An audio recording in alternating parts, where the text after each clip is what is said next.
Imagine one day you wake up and realize you're not living your own life. Every decision you've made, every sacrifice, every mask you've worn, it was all done to meet the expectations of others. Deep inside, there's always been a voice, quiet and muffled by the need for approval and the fear of disappointing others. And then comes the moment when everything changes. It's as if a veil is lifted, and for the first time you see reality for what it truly is. You've spent your life putting others first and forgetting yourself. This realization doesn't come gently. It crashes into you like a wave, pulling you under before you can catch your breath. Maybe it's triggered by something small. A casual remark from a friend that stings more than it should. A fleeting glance at an old photograph that reminds you of dreams you buried, or the exhaustion that seeps into your bones after yet another day of living for someone else. Or perhaps it's something seismic, a loss, a betrayal, a milestone that forces you to confront the years slipping by. Whatever the spark, it ignites a question you can't unask. Whose life am I living? That quiet inner voice, the one you've silenced with excuses and obligations, begins to hum louder, insistent, refusing to be ignored. It's been there all along, buried beneath layers of shoulds and musts, a whisper of your authentic self pleading for air. You've worn masks so long they've fused to your skin. The diligent employee, the perfect parent, the ever-reliable friend. Each one crafted not for your joy, but to fit the mold others carved for you. The veil lifting isn't just clarity, it's a reckoning. You see the hours spent chasing approval, the passions sidelined for practicality, the compromises that whittled you down until you barely recognize yourself. Forgetting yourself wasn't a single choice. It was a slow erosion, 1,000 tiny concessions that built a life you never meant to claim. But now, standing in the rubble of that realization, you feel something stir, a flicker of possibility, a chance to reclaim what's yours. Carl Jung once said that the most important journey we can take is the journey within ourselves. But choosing yourself isn't easy. It means facing your fears head on, stopping people-pleasing, and finding the courage to say no to anything that doesn't reflect your true essence. This is the moment when real transformation begins. Jung's words aren't just a poetic flourish.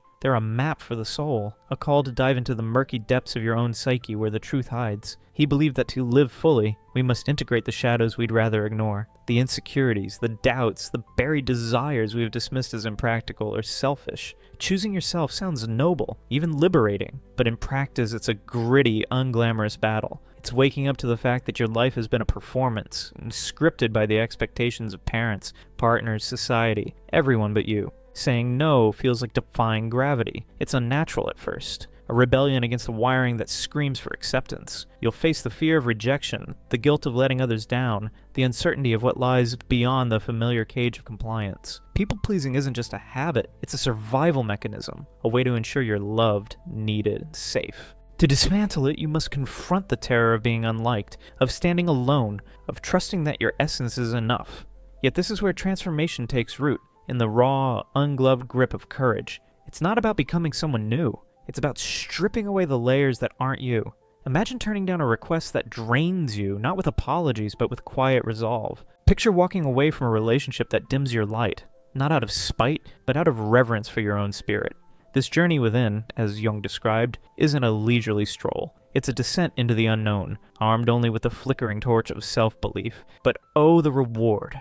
A life that finally feels like yours. Today, I want to invite you on a profound journey. I want to show you what happens when you finally choose yourself above all else. It won't be an easy path, but one thing is certain. After this, nothing will ever be the same. This isn't a casual invitation. It's a dare, a challenge to step off the well-trodden road of conformity and into the wilderness of your own soul. I'm asking you to imagine a life where your decisions aren't filtered through the lens of others' approval, where your time isn't a currency spent on proving your worth. What happens when you choose yourself? The ground shifts, relationships unravel or deepen. Your daily rhythm, once dictated by obligation, begins to pulse with intention. It's not easy because the world isn't built for this kind of rebellion. Society thrives on predictability, on people who bend to fit its shape. Choosing yourself means you'll disappoint some, confuse others, and maybe even lose a few along the way. The path is steep, littered with moments of doubt where you'll wonder if it's worth it. You'll stumble over old habits, trip on the guilt that claws at you when you prioritize your own needs. But here's the certainty amid the chaos. Once you taste this shift, there's no untasting it. You'll feel the weight lift, not all at once, but in increments, like shedding a heavy coat piece by piece. You'll notice colors you forgot existed, hear your own laughter untainted by self-consciousness. This journey isn't a destination, it's a becoming. It's the slow, deliberate act of building a life that mirrors your soul, not someone else's blueprint. Nothing will be the same because you won't be the same. And that's the point. The first moment of change in life comes suddenly. Without warning, something inside you breaks. Looking in the mirror, you realize you've been living for others for far too long. You've said yes when you wanted to say no. You've suppressed your desires to meet the expectations of those around you. You've sought approval instead of being yourself. You've adapted to be accepted, forgetting the most important person, yourself.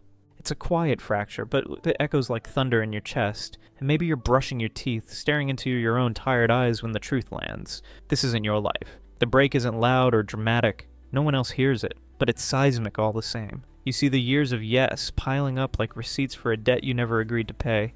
The job you took to please your family, the plans you canceled to appease a friend, the dreams you shelved because they didn't fit the narrative others wrote for you. Each yes was a no to yourself, a brick in the wall between you and your own desires. You've suppressed the urge to paint, to travel, to speak your mind, not because you lacked the ability, but because you feared the fallout. Approval became your compass, guiding you away from authenticity and toward a hollow acceptance. You adapted. Oh, how you adapted. Shrinking your edges, softening your voice, dimming your fire to fit into someone else's frame. In the mirror, you don't see wrinkles or gray hairs. You see a stranger wearing your face, a version of you sculpted by others' hands. The realization stings, but it's also a gift. The breaking is the beginning. It's the moment you stop running from yourself and start running towards something real. And then, something happens. An internal rupture, a void that can no longer be ignored. It's your inner voice finally speaking up, asking one simple but powerful question. What if I choose myself just this once? This question, though simple, is transformative because it marks the beginning of your rebirth. The rupture feels like a dam bursting, not with water, but with everything you've held back. It's a void, yes, but not an empty one. It's a space aching to be filled with you. That inner voice, long drowned out by the clamor of others' needs, rises like a tide. What if I choose myself? It's a whisper at first, tentative, testing the air. You might hear it while driving alone, the radio off, or in the stillness of a sleepless night. It's simple, almost childlike in its clarity, but it carries the weight of a revolution. Just this once. What would that look like? Saying no to a draining commitment without guilt? Booking that trip you've postponed for years? And speaking a truth you've swallowed 100 times? The question isn't about selfishness, it's about sovereignty, about claiming the right to exist as you are, and here's the magic, and asking it once cracks the door open. You don't need to overhaul your life in a day. You just need to let the question linger, let it grow roots. It's transformative because it shifts your gaze inward, away from the audience you've been performing for.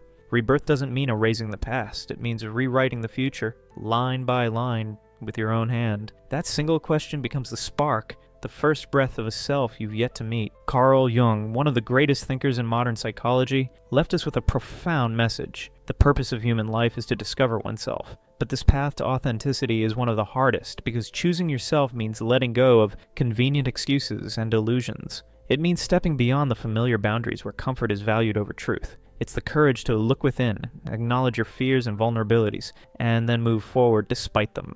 Jung didn't mince words about the human condition. He saw life as a quest for wholeness, a process he called individuation.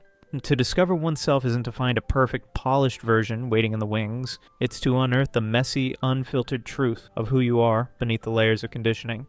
This path is brutal because it demands you shed the crutches you've leaned on. The excuse of I can't because they need me. The illusion that pleasing others secures your worth. The lie that comfort is the same as fulfillment. Stepping beyond those boundaries feels like walking off a cliff. Familiarity falls away, and you're left with the raw wind of uncertainty. You have to face the fear that you're not enough, the vulnerability of admitting you've been wrong about what matters. Looking within isn't a cozy meditation session. It's a confrontation with every doubt you've dodged, every wound you've bandaged with busyness. Yet Jung insisted that this is the point of it all, to wrestle with those shadows until they yield something real. Moving forward despite them takes guts. Guts to quit the job that suffocates you, to end the friendship that drains you, to pursue the passion others call foolish. Authenticity isn't handed to you, it's forged in the fire of that courage. The revolution begins with the first step, the first conscious no to what destroys you, and the first resolute yes to what fulfills you.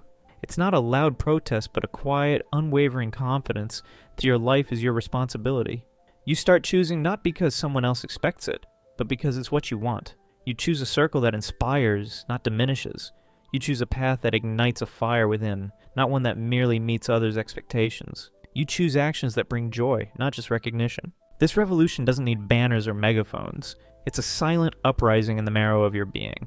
That first no might be small, declining an invitation that you'd normally accept out of duty, or refusing to apologize for a choice that feels right. But it's a detonation blowing apart the myth that your life belongs to anyone else. The yes follows like a sunrise. Yes to the hobby you've neglected. Yes to the boundary you've been too scared to set. Yes to the dream you've dismissed as impractical. It's quiet because it doesn't need an audience. Its power lies in its certainty, a confidence that grows from knowing you're the steward of your own story. You stop choosing jobs because they impress others. You pick ones that light you up, even if the pay is less. Your circle shrinks. Goodbye to those who feed on your compliance. Hello to those who cheer your quirks. The path isn't always glamorous, and maybe it's a muddy trail instead of a paved highway, but it burns with purpose. Joy becomes your metric, not applause. You paint because it frees you, not because it wins awards. You rest because it heals you, not because it's expected. This is your life now, and you wield it like a sculptor with clay. Deliberate, unapologetic, yours. From the outside, it may look like failure. There will be doubts, fears, and losses. Some who are used to the old version of you won't understand, and may walk away. But with this comes an incredible sense of freedom, to be yourself without worrying about others' opinions. And one day, looking in the mirror, you'll see a different person. Someone who no longer breaks under the pressure of the external world, but lives their own life. To the world, your choices might scream chaos. Quitting a stable job, distancing from longtime friends, chasing a dream with no safety net. Doubt will gnaw at you. Am I crazy? Is this selfish? Fear will whisper that you're throwing everything away. Losses will sting. Relationships that crumble because they thrived on your old compliance. Opportunities that vanish because you won't bend anymore. People will judge. They'll call you reckless, ungrateful, lost. But beneath that noise, freedom unfurls like wings you didn't know you had. You're no longer tethered to their opinions, no longer shrinking to fit their boxes. The mirror becomes a portal. One day you catch your reflection and see not the strained smile of the past, but eyes that spark with defiance and peace. You're not breaking, you're breaking free. The pressure of the external world, its deadlines, its demands, its definitions of success loses its grip. You live now, not for their nods, but for your own heartbeat. It's a life carved by your hands, and rough edges and all, and it's breathtakingly yours. The world changes when you choose yourself. The first thing you'll notice when you decide to put yourself first is the reaction of those around you. Some will look at you with distrust. Others will feel threatened by your newfound confidence. Some will criticize, saying you've changed, that you've become selfish. But the truth is, you haven't changed. You've simply returned to who you always were. The problem is that many are used to seeing you as convenient, willing to sacrifice yourself for them. Now, when you say no, set boundaries, and walk your own path without seeking their approval, their equilibrium is disrupted. Not because you're doing something wrong, but because your transformation forces them to look within themselves, and not everyone is ready for that. When you choose yourself, the world doesn't just sit still, it ripples. Your boss might squint suspiciously when you decline overtime. Your friend might sulk when you skip their party for a night of solitude. Confidence, real, rooted confidence, unsettles people accustomed to your deference. You've changed, they'll say, lips pursed as if it's an accusation. But it's not change. It's excavation and peeling back the layers to reveal the you that's been there all along, patient and waiting. They saw you as a cog in their machine, a yes man, a giver who never took. Now your no is a mirror they didn't ask to face, reflecting their own compromises, their own unasked questions. Some will lash out, calling you selfish because your boundaries bruise their convenience. Others will drift away, unable to handle a you that doesn't orbit them. It's not your fault. Their discomfort is their own unopened baggage. Your transformation isn't an attack. It's a beacon, and not everyone can stand the light. But the world doesn't end. It reshapes, making room for your truer self. Jung understood this well. When you start living authentically, not everyone will follow you. But those who stay are the ones who see you for who you are, not who you've always been for them. Choosing yourself isn't a betrayal of others. It's honesty with yourself and the world. But the truth is, not everyone knows how to handle honesty, especially when it disrupts their comfort zone. They're used to the old, obedient, convenient you. It's hard for them to confront their own limitations, but the world isn't falling apart. It's just changing its shape. Jung knew authenticity was a filter. Some pass through, some don't. The ones who stay aren't dazzled by your old masks. They're drawn to the real you, flaws and fire intact. They're the friend who celebrates your messy courage, the partner who respects your no as much as your yes. Choosing yourself isn't betrayal. It's the opposite of deceit, a refusal to live a lie for anyone's sake. Honesty is a blade, sharp, clean, unsettling. Those who love the pliable you might recoil, unable to face their own reflections in your clarity. They'll mourn the convenience you once offered, struggle with their own inertia. But the world doesn't collapse. It bends. New shapes emerge. Space for your voice, your quirks, your truth. It's not destruction, it's evolution. A landscape shifting to match the you you're becoming. The void that suddenly becomes palpable. The people who drift away because they only saw you through the lens of their convenience. It might even feel like a loss. But in reality, it's liberation. Over time, you'll notice that the space around you begins to fill differently. It's filled with those who respect the real you, not your ability to please. Those who support you not for your convenience, but for your authenticity. When you choose yourself, the world adapts to your new version. You attract opportunities that once seemed out of reach. Doors open that you never knew existed. You no longer have to fight for attention or approval. It's enough to be yourself, and one day, looking back, you'll realize you haven't lost anything. You've simply found yourself. The void yawns wide at first. Friends vanish, routines dissolve, and the silence feels heavy. It's tempting to call it loss, to grieve the familiar faces who fade, but they weren't yours. They were tethered to a you that wasn't you. Liberation sneaks in slowly, disguised as that emptiness. Then the shift.